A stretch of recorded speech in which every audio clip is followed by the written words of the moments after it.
Hello guys! So, ito yung new restaurant dito sa Bintulo.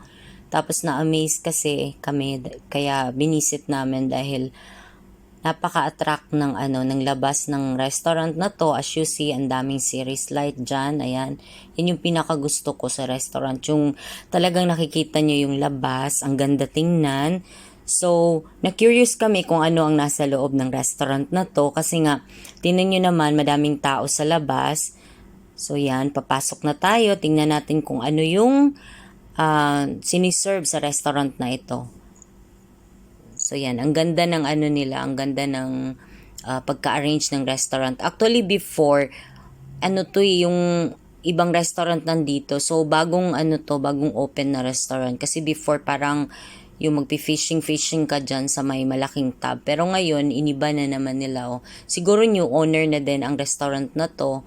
So, ayan, maghahanap ka dyan kung ano ang gusto mong ipaluto. So, ikaw yung pipili kung anong gusto mo. So, dyan ka mamimili, dyan sa may yan, sa may naka-display dyan. Ayan, iba't ibang mga pwede mo ipaluto, mayroong mga vegetable, ihalo mo dun sa soup mo or dry soup ganun. Ayan naman yung kanilang iba't ibang klaseng noodles. Tapos yan, may mga fish ball, may mga beef ball, ganun, at saka iba't ibang klase. Yan, may may ham.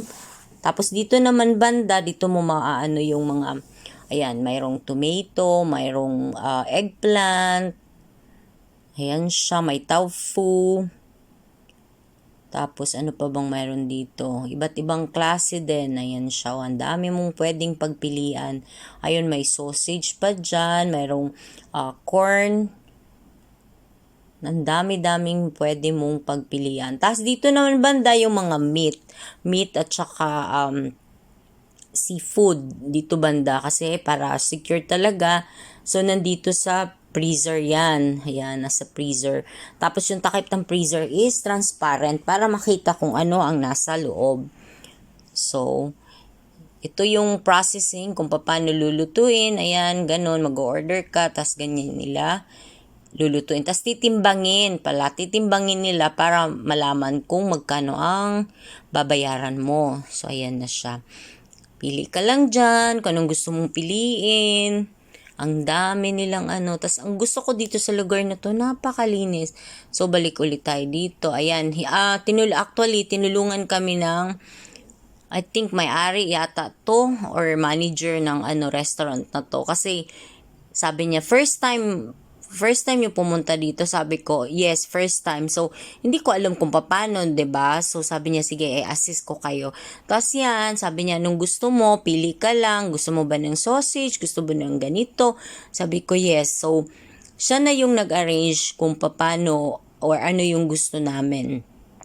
So, ayan. Magaling dito, mabait yung very accommodating yung dito yung staff. And I think manager yata siya o owner. Hindi ko kasi sure kasi hindi naman ako nagtanong. Basta nag-assist lang siya sa amin. Ayan ko. Sabi ko, ayan, tinuro ko kung anong gusto ko. Tapos kinuha naman niya. O, diba? Ang bait ng na to. So, yan na, punta naman daw kami sa meet. Sabi niya, mayroon pa ba daw akong gusto? Ayan, parang may nakalimutan kasi ako dito eh. Nagsasuggest siya. Sabi niya, mayroon na niyan, ganyan. Sabi niya, pili ka ng iba. Magaling ang nag-assist sa amin. Talagang siya. Magaling yung pagka-assist niya sa amin. So sabi ko, ayun, gusto ko din ng sausage na yon. Ayan, kinuha naman niya. So, punta naman kami sa meat na side. Ang daming nagpipili. May freedom ka kasing mamili kung anong gusto mo. So, sabi niya, mamili ako kung anong gusto ko. Sabi ko, ano bang dito yung maraming bumibili? Beef ba? Chicken or what? Sabi niya, yung pork daw na meat. So, okay. Madali lang kasi akong kausap. Siyempre, sila yung mas nakakaalam. So, sabi ko, okay, yung pork. So, yan. Then, sabi niya, I think this is enough na daw. Sabi ko, okay. So yan, lulutuin na nila yan. Pupunta na siya doon. Ako naman is pabalik na doon kay Peter kasi doon siya nagantay. So now, sinerve na yung kaninang pinili ko. So ito pala yun. Akala ko kasi guys, soup siya. Kasi gusto ko sanang kumain that time soup. Nashock ako, dry noodles naman pala yung ginawa. But in fairness, okay naman, masarap. Tapos alam nyo guys, tamang-tama lang. Magaling talaga yung nag-assist sa amin. Kasi akala ko, kasi konti lang siya, no? Tapos dalawa kaming kakain. Sabi ko, parang konti lang naman to. Syempre, gusto namin yung medyo marami, ganun, para talagang busog. Alam nyo guys, sapat na sapat lang yan sa amin. As in, busog kaming dalawa ni Peter. Diba? Ang ganda ng ng pagkagawa nila. Kaya, I'm very happy na dito kami napunta ni Peter at na-try namin yung food nila. Ayan siya, dry noodles. Iba't ibang klase, ayan. Tapos mayroon, ito naman yung, kaya pala nagulat yung ayan yung drinks namin. Nagulat yung staff dyan kasi sabi ko, give me, yung lalagyan ba ng soup? Sabi niya, ha? Kasi naman, akala ko soup talaga yung isi-serve sa amin. Hindi naman pala. Pwede naman palang wala nang yung soup, yung bowl. Kasi hindi naman to soup. Pwede lang naman ito, mag-share na lang kami, ganyan-ganyan, kain kami ni Peter. So at least next time, alam na namin kung ano yung dapat naming sabihin. Gusto naming sabihin na soup yung orderin namin or dry noodles. Of course, we're learning kung anong dapat natin gawin pag pumupunta tayo sa mga new restaurant. So, me and Peter were really happy na we're trying different kind of restaurant para alam namin kung ano yung siniserve doon. And I'm glad na yung mga restaurant na pinupuntahan namin, satisfying naman yung mga nila, yung mga food. Ayan si Peter, Yan si Peter. Para na siyang si Santa Claus, 'di ba? Preparing for Christmas. Ay, may Santa Claus. So, yan. Kain kami.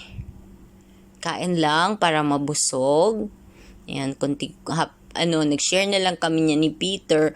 Tapos tingin-tingin ako. Habang nag-video ako, tingin-tingin din ako sa iba. Kasi syempre, compare ko yung mga food nila. Sabi ko kay Peter, next time gusto ko orderin is yung soup naman. Sabihin ko soup. Pero at least next time sabihin ko na ako na yung mamimili. Tapos yun.